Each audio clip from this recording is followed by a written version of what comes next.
గురూజీ. చెప్పమ్మా. ఫస్ట్ నేను క్లాస్ గురించి ఒపీనియన్ చెప్తాను గురూజీ. చాలా క్వశ్చన్స్ ఉన్నాయి, అవి అందరికి కూడా యూజ్ అవుతాయి గురూజీ అడిగేవి. అసలు మీరు నాకు అంత నమ్మకం లేకుండే ఇవన్నీ వీటి వల్ల పనులు అవుతాయా లేదా అని. కానీ నువ్వు మా క్లాసుల్లో ప్రాక్టికల్ క్లాసెస్ చేసి చూడారు కదా, అప్పుడు వాటి మీద ఇప్పుడేను మీ క్లాస్ లో జాయిన్ అవ్వాలని డిసైడ్ అయ్యాను. అయితే నిన్న క్లాస్ చేయించారు కదా, మీరు చేయించినప్పుడు మన మైండ్ 0 స్టేటస్ కి వెళ్ళాలని చెప్పారు. వెళ్ళినప్పుడు ఇవన్నీ వర్క్ అవుతాయని బాగా అర్థమైంది. ఇంకొకటి మనకి సహాయపడుతుందా అని చెప్పినప్పుడు ఎస్ అని వచ్చినప్పుడు చాలా బాగా హ్యాపీగా అనిపించింది. ఇవేంటంటే మనందరము దాన్ని ఫస్ట్ ఎలా హ్యాండిల్ చేయాలి అని తెలుసుకొని హ్యాండిల్ చేయగలిగితే అందరికీ బాగా మంచి యూస్ఫుల్ గా ఉంది గురూజీ. ఇంకొకటి, మీరు మిమ్మల్ని ఏది పని మొదలు పెట్టాలన్నా మిమ్మల్ని కాల్ చేసి కానీ గురువుల్ని కాల్ చేసి కనుక్కొని చేయమన్నారు కదా. అందరూ అదే టైంలో అందుబాటులో ఉండొచ్చు, లేకపోవచ్చు. బట్ ఇది మాత్రం మీరు మాకు అందించిన ఈ విద్య మా పక్కనే ఎప్పుడు ఉండి మాతోటి మాకు ఒక గురువులాగా మీరు మాకు ఈ విద్యను ప్రసాదించారు.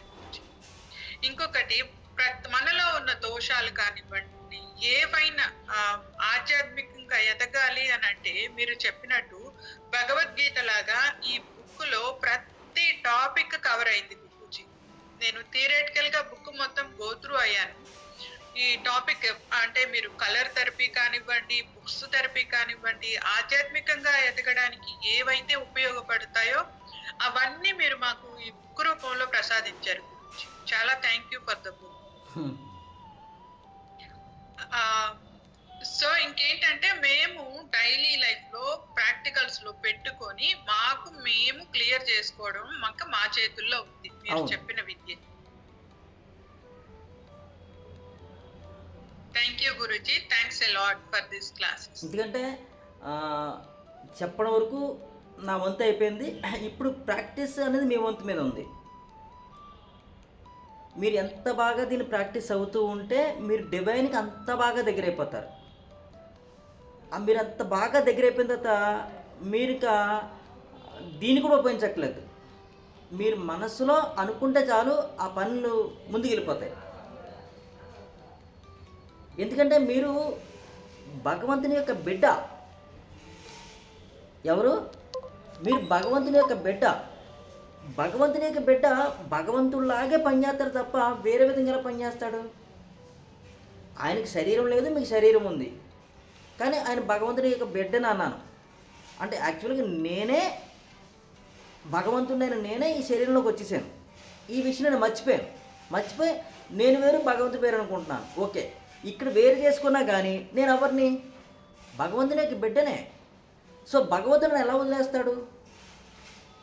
భగవంతుడి యొక్క డిఎన్ఏనే. కాబట్టి భగవంతుడు ఏ విధంగా అయితే సృష్టిరత్నం చేసేసాడో హ్యాపీగా నా ఏ జీవితంలో నా సృష్టిరత్నం చేసుకోవచ్చు, కానీ చేసుకోలేకపోతున్నాను. అద్భుతంగా చేసుకోలేకపోతున్నాను. కారణం ఏంటంటే నా మనసు పొల్యూడ్ అయిపోయింది. ఇప్పుడు ఆ పొల్యూడ్ అయిపోయిన మనసు ఏ విధంగా పొల్యూడ్ అయింది, ఏ కోణంలో పొల్యూడ్ అయింది, ఎప్పుడైంది, ఎలా అయింది అన్నది నాకు తెలియదు. తెలియజేసుకోవడం కోసమే ఈ డౌజింగ్ ఈ బుక్. ఇందాక మీరు అన్నట్టుగా ఇది భగవద్గీతలా ఉపయోగపడుతుంది అంటే భగవద్గీతలో అన్నీ చెప్పేశాడు ఆయన, కానీ దాన్ని ఎలా చదవాలో మనకు అర్థం కాదు. ఎలా చదవాలో అర్థం కాని ఏదైతే ఉందో ఈజీగా అర్థం చేసుకునే విధంగా మనం దీన్ని డిజైన్ చేసాం. కాబట్టి దీన్ని ఉపయోగించుకుని హ్యాపీగా మీరు పొల్యూడ్ అయిన మనసు ఏదైతే ఉందో సరి చేసేసుకుంటాం. యాక్చువల్గా భగవంతుని యొక్క నామం జపిస్తే పొల్యూడ్ అయిపోయిన మనసు ప్యూరిటీ వచ్చేస్తుంది అంటారు. భగవంతుని గురించి ధ్యానం చేస్తే పొల్యూడ్ అయిపోయిన మనసు ప్యూరిటీ వచ్చేస్తుంది అంటారు. కానీ ఏ విధంగా జపం చేయాలి, ఏ విధంగా ధ్యానం చేయాలనేది దాని సరైన మార్గదర్శకుడు లేడు. కాబట్టి మనం జపం చేసినా ధ్యానం చేసినా సరే మనసు ప్యూరిఫై అవ్వట్లేదు. మన యొక్క పిచ్చి కోరికలు అట్లానే ఉంటున్నాయి, పిచ్చి భావాలు అట్లా ఉంటున్నాయి. ధ్యానం పనే, జపం పని అయిపోతుంది. కానీ ఎలాగ తప్పించుకోవాలనే దాని గురించి మనం ఈ డౌజింగ్ను ఉపయోగించుకుని ఈ బుక్ను ఉపయోగించుకొని మనం సరి చేసేసుకుంటే హ్యాపీగా ఫ్రీ అయిపోతాం. ఎప్పుడైతే ఫ్రీ అయిపోయామో భగవంతుని మన దగ్గర అయిపోతాం. భగవంతుని దగ్గర అయిపోయిన తర్వాత భగవంతుని యొక్క మాట మన మాట అయిపోతుంది. భగవంతుని యొక్క ఆలోచన మన ఆలోచన అయిపోతుంది.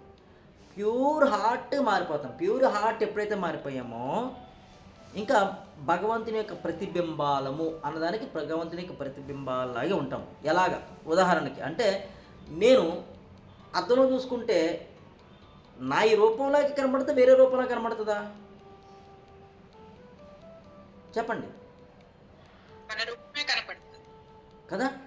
ఎవరు అద్దం ముందు కూర్చుంటే వారి రూపమే కనబడుతుంది, వేరే రూపం కనబడదుగా. యాజ్ టీజ్ ఇప్పుడు కూడా అలా కనబడుతుంది.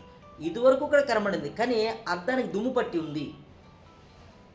దుమ్ము పట్టి ఉంది కాబట్టి నా మొహం అంత క్లియర్గా లేదేటి అనిపిస్తుంటుంది. ఆ దుమ్ము తుడిపేస్తే ప్యూర్ కనబడుతుంది. మధ్యలో ఏమొచ్చిందంటే అద్దము ఉంది, నేను ఉన్నాను, మధ్యలో అద్దానికి దుమ్ము పట్టింది అంతే. ఆ అద్దానికి పట్టిన దుమ్మే క్లియర్ చేసుకోవడమే మన ఈ సాధన. సింపుల్. ఓకేనా? హరే కృష్ణ గురించి నా డౌట్ ఏంటంటే ఆ, ఇప్పుడు మన గురించి మనం పెడతాం బానే ఉంది, వేరే వాళ్ళ గురించి అడగాలి అంటే మనం ఫస్ట్ వాళ్ళతో కనెక్ట్ అవ్వాలి అని చెప్పారు కదా బుక్లో. వాళ్ళతోటి ఎలా కనెక్ట్ అవ్వాలి, వాళ్ళ గురించి క్వశ్చన్ ఎలా చేయాలి? వాళ్ళతో కనెక్ట్ అవ్వడం అంటే మనల్ని మనల్ని వాళ్ళు వచ్చి మనల్ని రిక్వెస్ట్ చేయాలి. అమ్మ అనురాధ గారు, మాకు ప్రాబ్లం ఉంది, మీరు ఏదైనా డౌట్ చేయగలరా? అప్పుడు నేను మీకు చేస్తానండి అని మనం కనెక్ట్ అయ్యేప్పుడు. కనెక్ట్ అయిన తర్వాత వారి ప్రశ్న మీరు అడుగుతారు. పలానా ఇప్పుడు పలానా ఎవరు సౌమ్య అనుకుందాం, ఆ పలానా సౌమ్య గారి యొక్క ప్రశ్న ఇది, ఆవిడ యొక్క బాధ ఇది, దీని గురించి నువ్వు చెప్తావా అంటే ఎస్ చెప్తుంది, చెప్తానని. ఇప్పుడు క్వశ్చన్ వేస్తాం. ఆవిడ క్వశ్చన్ ఏదో మీ నోటితో అడుగుతారు.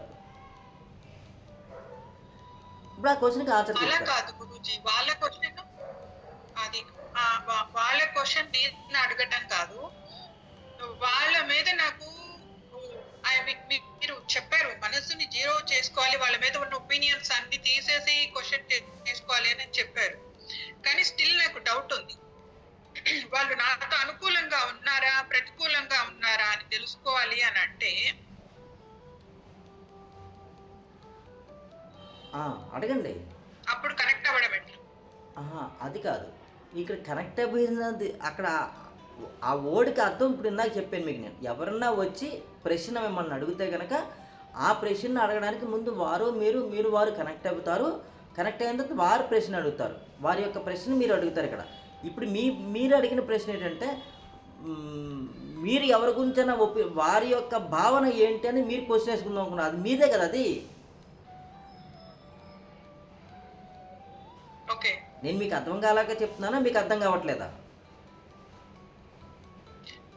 మీరు ఇప్పుడు అర్థమైంది గురించి. ఆ క్వశ్చన్ నాదే, కానీ అది వేరే వ్యక్తి గురించి కదా. ఇప్పుడు ఒక సో విషయం నాకు నేనే వేసుకోవచ్చు అయితే. ఏనండి, మీకు అర్థమయ్యేలా చెప్తాను. ఇప్పుడు మీకు అర్థమయ్యేలా చెప్తాను. ఇప్పుడు పలానా ఎక్స్ గురించి మీరు అడుగుదాం అనుకున్నారు. ఆ ఎక్స్ నాకు అనుకూలంగా ఉందా లేదా అని, అంతేనా? ఆ ఎక్స్ నాకు అనుకూలంగా ఉందా లేదా అని అడుగుదాం అనుకున్నారు. అది మీదే క్వశ్చన్, ఎక్స్ కాదు. ఇక్కడ ఆ ఎక్స్తో మీరు కనెక్ట్ అవ్వాల్సిన పని లేదు మీకు.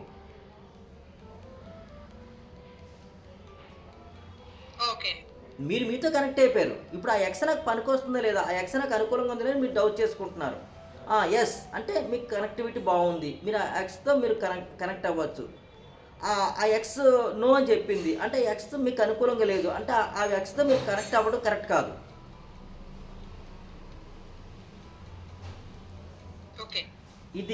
ఇది మీ క్వశ్చన్. ఇంకా వేరే క్వశ్చన్ ఇందాక అందులో చాట్లో మీకు థియరీ పార్ట్లో ఆ వ్యక్తితో కనెక్ట్ అవ్వండి, అప్పుడు క్వశ్చన్ వేయండి అన్నది ఏంటంటే ఎవరైనా వచ్చి ఇప్పుడు సపోజ్ ఎవరిదో ప్రాబ్లం ఉంది, ఆ ఎక్స్దే ఒక ప్రాబ్లం ఉంది, ఆ ఎక్స్ ప్రాబ్లము అవుతుందా లేదని మీరు ఇక్కడ క్వశ్చన్ వేయకూడదు.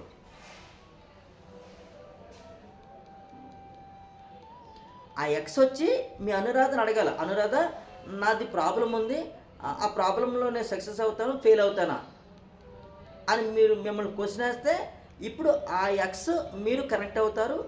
ఓకే నేను అడుగుతాను, ఎక్స్ నేను అడుగుతాను అని చెప్పేసి మీరు ఇప్పుడు డౌట్ని అడుగుతారు. ఆ ఎక్స్కి ఏదో ప్రాబ్లం ఉందట, సొల్యూషన్ చెప్తావా? ఎస్ అంటది. ఇప్పుడు మళ్ళీ అడగాలి క్వశ్చన్, ఆ ఎక్స్కి ఫస్ట్ ప్రాబ్లం ఉంది, పర్మిషన్ ఈ తీసుకోవాలి. ప్రాబ్లంకి ఏ విధంగా సెట్ చేస్తావు అని అడిగితే అది చెప్తుంది. ఓకే. ఓకేనా? ఇంకొక క్వశ్చన్. ఆ, ఇప్పుడు ఆ ఎక్స్ అనే పర్సన్ వచ్చి నన్ను క్వశ్చన్ అడిగారు, ఆ, కానీ వాళ్ళు వాళ్ళ ఫ్యూచర్ గురించి అడుగుతున్నారు. ఆ. ఆ ఫ్యూచర్ గురించి క్వశ్చన్స్ అడగొచ్చా మనం? అసలు ఈ డౌజే ఫ్యూచర్ కదా. నా పని అవుతుందా అన్నది ఇప్పుడు ప్రజెంట్ కాదు కదా, ఫ్యూచర్ గురించే పని అవుతుందా లేదనేది అది క్వశ్చన్. మరి బుక్ లో ఫ్యూచర్ గురించి క్వశ్చన్స్ అడగొద్దు అని ఉంది కదా రూల్స్ లో, అందుకని ఒకసారి క్లారిఫై చేసుకో. ఫ్యూచర్ గురించి క్వశ్చన్ అడగద్దంటే మీరు రైట్, ఆ ఫ్యూచర్ గురించి అడగడం అంటే సావు బతుకు గురించి సంబంధించి అడగకూడదు.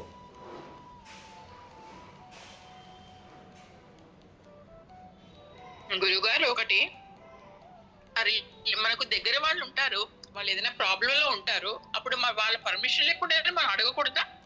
మీకు పని లేని విషయం కదా అది. అంటే చాలా దగ్గర వాళ్ళు అయి ఉంటారు. మీరు ఎంత దగ్గర వాళ్ళైనా సరే మీకు పని లేని విషయం మీరు అడగకూడదు. మీరు ఎంతసేపు మీ డివైన్ని వినన్నమాట, ఎంతసేపు మీ డివైన్ని మీకోసం మాత్రమే ఉపయోగించుకోండి. ఎవరన్నా వచ్చి రిక్వెస్ట్ చేస్తే ఆ రిక్వెస్ట్ని మీరు డివైన్ దగ్గర పెట్టి మీరు రిక్వెస్ట్ చేయండి. ఎందుకంటే మీరు ఇప్పుడు భగవంతుడికి భక్తుడికి మధ్య మీరు ఒక కంట్రోలర్, మీరు ఒక పూజారి అనుకోండి. ఓకేనా? ఇప్పుడు ఆ భక్తుడు వచ్చి ఆ భగవంతుడిని రిక్వెస్ట్ చేయడానికి మధ్యలో మీరు కనెక్టివిటీ, ఇప్పుడు మీరు అడుగుతారు. మీరు డివైన్కి ఒక ఇన్స్ట్రుమెంట్గా ఉండాలి, మీరు ఒక కంట్రోల్గా ఉండాలి. అవతల వ్యక్తికి యువతల భగవంతుడికి మీరు కంట్రోల్గా ఉండాలి. ఇప్పుడు మీరు భగవంతుని మీకోసం అడగండి ఏదైనా అడిగితే, మీ కుటుంబ సభ్యుల కోసం అడగండి ఏదైనా అడిగితే, అంతేగాని మీరు మీ చుట్టాల కోసము మీరు ఇంటి పొరుగింటి వాళ్ళ కోసం మీరు అసలు అడగకూడదు. గురుగారు కుటుంబ సభ్యులకే మన అమ్మాయిలు మన పిల్లలు ఉంటారు, వాళ్ళ తప్పని మనం అడగొచ్చు కదా. నేను చెప్పిందాను కదా, మీ కుటుంబ సభ్యుల వరకు మీరు అడగచ్చు. ఎందుకంటే మీ కుటుంబ సభ్యులు వేరు మీరు వేరు కాదు, మీరు మీ కుటుంబం ఒక యూనిటీ, ఒక బంధం కాబట్టి మీరు. అంతేగాని మీ అత్తగారి పిల్లల కోసం, మీ చెల్లిగారి పిల్లల కోసం, మీ అత్తగారి పిల్లల కోసం మీరు అడగకూడదు. అలా కాదులేండి. ఓకేనా? మన వరకు మన ఫ్యామిలీ వరకు అడుగు అంతే. గురుగారు థ్యాంక్ యూ. హరే కృష్ణ గురుజీ. ఇంకొక అమ్మా, ఇప్పుడు మీరు డైలీ ఎక్సర్సైజ్ చెప్పారు కదా, మాకు వయసు ఎంత ఉంటే అన్ని రోజులు ఈ ప్రాక్టీస్ ఉండాలి అనేసి.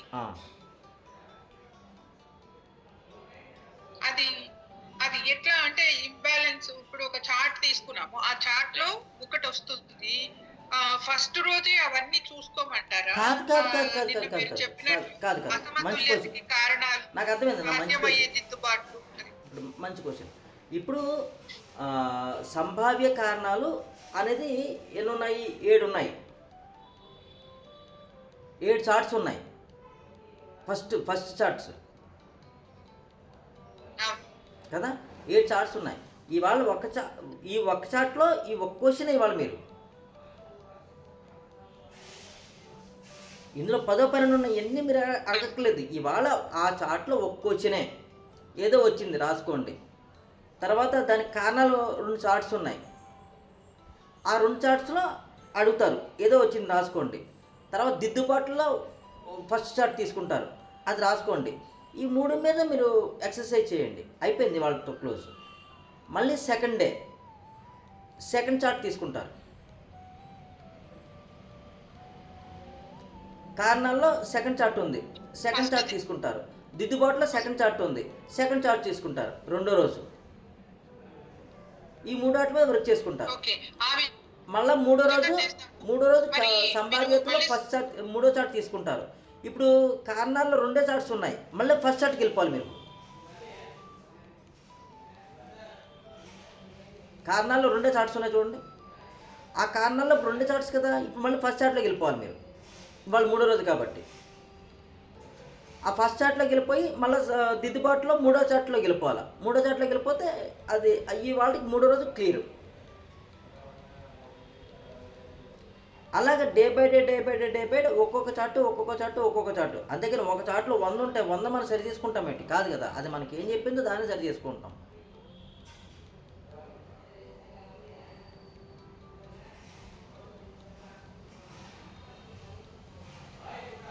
అది సరైందో లేదో చూసుకోవాలి అంటే ఆ అమ్మా రోజు ప్రాక్టీస్ అయిపోయాక మళ్ళీ నెక్స్ట్ డే కూడా అది సరైందో లేదో చూసుకోమన్నారు కదా, మరి ప్రాక్టీస్ మరి ఇవాళ మీరు చేసుకున్నాక. ఇప్పుడు ఇవాళ 3 ఆటల గురించి మీరు ప్రేయర్ చేసేసుకున్నారు, మెడిటేషన్ చేసేసుకున్నారు. అది సరైంది లేదా? దాని గురించి మళ్ళీ మీరు డౌట్ చేసుకోవాలి ఈరోజే. మీరు మీరు మెడిటేషన్ చేసేసిన తర్వాత అనంతరం హరే తర్వాత కృష్ణ గురుజీ, థ్యాంక్ యూ గురుజీ. ఇంకా వేరే వాళ్ళు అడుగుతున్నారు. ఓకేనా? ఓకే గురుజీ. అది మీరు మెడిటేషన్ చేసిన తర్వాత మళ్ళీ డౌట్ చేసుకోవాలి. నాకు క్లియర్ అయిపోయినా లేదా అని. క్లియర్ అవ్వలేదని చెప్పింది, నో అని చెప్పింది, మళ్ళీ కొంచెం ప్రాక్టీస్ చేయడమే. ఎస్ అని చెప్పింది అంటే క్లియర్ అయిపోయింది. ఇంక మీరు దాని గురించి అయిపోయింది అట్లా. ఓకేనా? రైట్ అండి.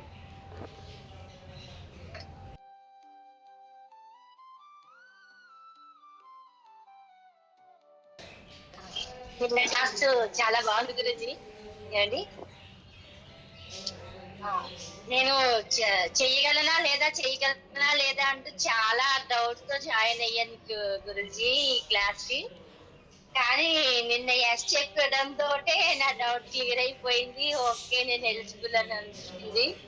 అయితే నాదొక చిన్న డౌట్ ఏంటంటే, ఇప్పుడు ఈ కార్డ్స్ అన్ని క్లియర్ చేసుకునే వరకు మనం వేరే ఇతరత్ర క్వశ్చన్స్ ఏమి అడగకూడదా డౌసింగ్, లేదా అడగచ్చా? అడగచ్చు. మీ చార్ట్స్ పూర్తయ్యేలోపు మనకి అడగకూడదు, ఏదైనా అడగచ్చు. కొనుక్కోవాలనుకో మీరు అడగచ్చా? మీ చార్ట్స్ పూర్తికి క్వశ్చన్స్కి సంబంధం లేదు. చార్ట్స్ ఎందుకు చెప్పానంటే మీలో మీకు ప్యూరిటీ అవడం కోసం.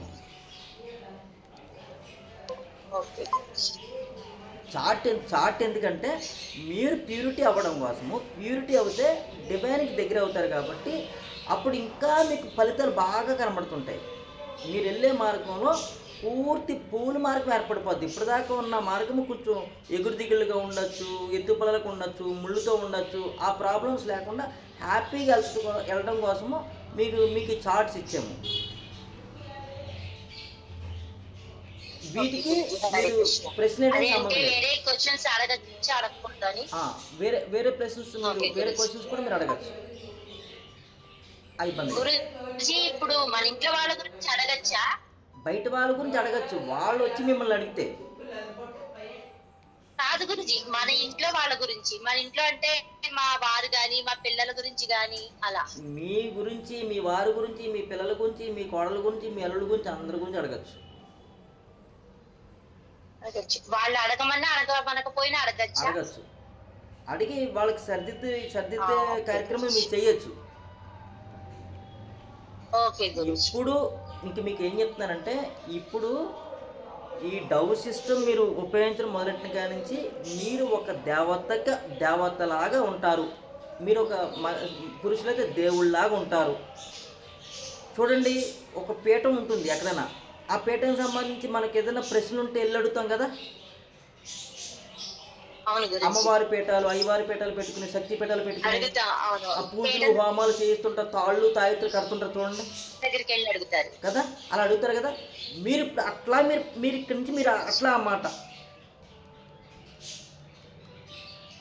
అంటే మీరు మీ కుటుంబానికి మీరు ఒక కులదేవతలాగా ఉండి మీ క్వశ్చన్స్కి, మీ సమస్యలకు సంబంధించి మీరు ఆ డౌస్ ద్వారా కులదేవత అనకూడదు, ఒక కంట్రోలర్, ఒక పూజారి కింద నుండి మీ డౌజ్ ఏదైతే ఉందో మీ కులదేవత, ఆ కులదేవతను ఉపయోగించి మీరు డౌజ్ చేసుకుని మీరు పూజారిలాగా మీ కుటుంబాన్ని సరి చేయొచ్చు. మీ పక్క వాళ్ళకి, మీ కుటుంబ సభ్యులకి మనం ఇలా చేసుకుంటే బాగుంటుంది, మన దేవత ఇలా చెప్పింది కాబట్టి ఆ దేవతని మీరు మీ కుటుంబ సభ్యులు మనస వాచ కర్మణ త్రికరణ శుద్ధిగా ఆ కులదేవతకి సరెండర్ అవ్వాలి. అప్పుడు మాత్రమే మీ కుటుంబ సభ్యులకు సలహాలు ఇవ్వండి. లేదు అంటే మీ కుటుంబ సభ్యులు మిమ్మల్ని తప్పు చేస్తారు, తప్పు పడతారు, దూరంగా పెడతారు మిమ్మల్ని. మీ అందరికీ నేను రిక్వెస్ట్ చేస్తున్నాను, మీరు డౌజింగ్ నేర్చుకున్నారు, ఆ డౌజింగ్లోనే మన యొక్క కులదేవతని పెట్టుకున్నాము. మీ వరకు నా వరకు ఒక గురువుగా నేను శిష్యులుగా నేర్చుకున్న మీరు, కానీ మీ కుటుంబ సభ్యులు యాక్సెప్ట్ చేయాలి దాన్ని. వాళ్ళు దాన్ని యాక్సెప్ట్ చేసినప్పుడు అది చెప్పింది వాళ్ళు పాటిస్తారు. దాన్ని యాక్సెప్ట్ చేయనప్పుడు అది చెప్పినట్టు మీరు చెప్పిన మిమ్మల్ని తిడతారు, దాన్ని తిడతారు, మన ఇద్దరిని నన్ను కూడా తిడతారు. ఓకేనా? ఖచ్చితంగా యాక్సెప్ట్ చేయాలి దీన్ని. యాక్సెప్ట్ చేస్తే మీరు వాళ్ళ కోసం క్వశ్చన్ వేయండి. వాళ్ళు యాక్సెప్ట్ చేయలేదు, మీరు క్వశ్చన్ వేసారు, అది చెప్పింది, అది చెప్పిందన్న విషయం మీరు వాళ్ళకి చెప్తారు, వాళ్ళు వినరు. వాళ్ళు వినకపోతే మళ్ళీ మీ మనసు బాధపడుతుంది. అవును గురుజీ. నమ్మకం లేకపోతే చేయకూడదు ఇంట్లో వాళ్ళకైనా. అది ఎవ్వరికి కూడా వాళ్ళకైనా సరే మీకు హీలింగ్ విధానంలో కూడా మీకు చెప్పాను, ఎదుటి వాళ్ళకి ఆ హీలింగ్ అనేది ఇంట్రెస్ట్ అయితేనే హీలింగ్ చెయ్యండి, మనం చేసే విధానం మీద నమ్మకం ఉంటేనే హీల్ చెయ్యండి, లేకపోతే వద్దని చెప్పాను. యాజ్ ఇట్ ఈజ్ ఇది కూడా అంతే, యాజ్ ఇట్ ఈజ్ ఇది కూడా అంతే. వాళ్ళకి నమ్మకం లేకపోతే దాన్ని పక్కన పెడతారు, మిమ్మల్ని పక్కన పెడతారు, గురువుగా నేర్పిన నన్ను కూడా పక్కన పెడతారు. మీ గురువుకి మీకు బుద్ధులు లేవు, మీ గురువు ఏదో ఒకటి మొదలెడుతుంటాడు, ఆయనేమో తయ్యి మీ తయారవుతున్నారు. ఉదాహరణ చెప్తున్నాను తల్లి, నీ ఒక్కదానికని కాదు, ఇక్కడ చాలా మంది 36 మంది నేర్చుకుంటున్నారు ఇక్కడ. ఓకేనా? కాబట్టి వాళ్ళు యాక్సెప్ట్ చేయలేదు, నువ్వు యాక్సెప్ట్ చేసావుగా, మీ వరకు నువ్వు అడిగంతే. ప్రశ్న, నీ శారీరక, మానసిక, ఆర్థిక, ఆధ్యాత్మిక భావాల్లో సిచ్యువేషన్స్లో ఇబ్బందులు ఉన్నాయి, నీ వరకు నువ్వు క్వశ్చన్ వేసుకో, నువ్వు సెట్ చేసేసుకో. ఇంక వాళ్ళ కోసం క్వశ్చన్ వేయమాక. వాళ్ళు యాక్సెప్ట్ చేయలేనప్పుడు దీన్ని వాళ్ళు క్వశ్చన్ వేస్తే కనుక అది ఖచ్చితంగా చెప్తుంది. ఆ చెప్పిన తర్వాత వాళ్ళకి నువ్వు చెప్పి తీరుతావు, వాళ్ళు చెప్పిన తర్వాత వాళ్ళు చెయ్యరు, అప్పుడు వాళ్ళకి ఇబ్బంది వస్తే నువ్వు బాధపడుతూ కూర్చుంటావు. అసలు నువ్వు క్వశ్చన్ వేయలేదనుకుందాము, ఏదో ఇబ్బంది వచ్చిందని టేక్ ఇట్ ఈజీ తీసుకుంటావు. ఇప్పుడు ఆ ఇబ్బంది రాకమునిపే నీకు తెలిసిపోయింది ఇది, వాళ్ళకి చెప్తావు, వాళ్ళు వినరని చెప్పేసి నువ్వు వదిలేసి ఉండవు. ఇప్పుడు దీని గురించి ఎక్కువ ఆలోచించేస్తుంటావు, ఎక్కువ ఆలోచించేసి వాళ్ళకి రేపు ఇబ్బంది ఇవాళ జరిగిపోవడానికి నువ్వు కారణభూతం అవుతావు అనమాట. ఇదివరకు అయితే ఆలోచించే వాళ్ళం, ఇప్పుడైతే వాళ్ళ కర్మకాలు బాధ్యతలు మనకు అనవసరం అనిపిస్తుంది. అదే చెప్తాను. ఇప్పుడు మన కుటుంబ సభ్యులైనా సరే దీన్ని ఇంట్రెస్ట్గా ఓకే చేయాలి. ఓకే చేసిన తర్వాత అప్పుడు వాళ్ళ కోసం నువ్వు క్వశ్చన్ వేసిన అందరూ దాన్ని యాక్సెప్ట్ చేసినప్పుడు ఆ కులదేవత ఈ డౌజ్ రూపంలో వచ్చింది అని అందరూ దానికి మనసా వాచ కర్మ తిక్రమ శుద్ధితో ఒబే అయి ఉంటే కనుక, యాక్సెప్ట్ చేసి సరెండర్ అయి ఉంటే కనుక చక్కగా కుటుంబాన్ని హ్యాపీగా తీసుకెళ్తుంది. ఇప్పుడు నాకు ఉంది, నేను ఎక్కడో నేర్చుకున్నాను, ఏదో గురువు ఎక్కడో నేర్చుకున్నాను, ఇంటికి వచ్చిన ప్రదర్శన చేశాను. ఫస్ట్ మా వాళ్ళకి ఏదోదో మ్యాజిక్ లాగా ఏదోదో కనబడింది, 1-2 ఎవిడెన్స్ చూపించాను, అంతే సరెండర్ అయిపోయారు. ఇంకా నేను మా కుటుంబానిలో ఇదొక మెంబర్ అన్నమాట. మాకు అంటే మెంబర్ అంటే మాకు గైడెన్స్ ఖచ్చితంగా ప్రతి వ్యవహారంలో కూడా మాకు ఇప్పటి వరకు కూడా గైడ్ చేసుకుంటూ వచ్చేసింది మంచి చేయడానికి. సో ఇదేదో మీకు ఉపయోగపడుతున్న ఉద్దేశంతో మీకు నేర్పడం జరిగింది. ఓకే, క్లాస్ బాగుంది కదా నీకు? చాలా బాగుంది గురూజీ. నేను లాస్ట్ రోజు వరకు అసలు జాయిన్ అవ్వలేదు గురూజీ మీ దగ్గర, ఆఖరి రోజునే జాయిన్ అయ్యాను మీ దగ్గర. రైట్. ఓకే.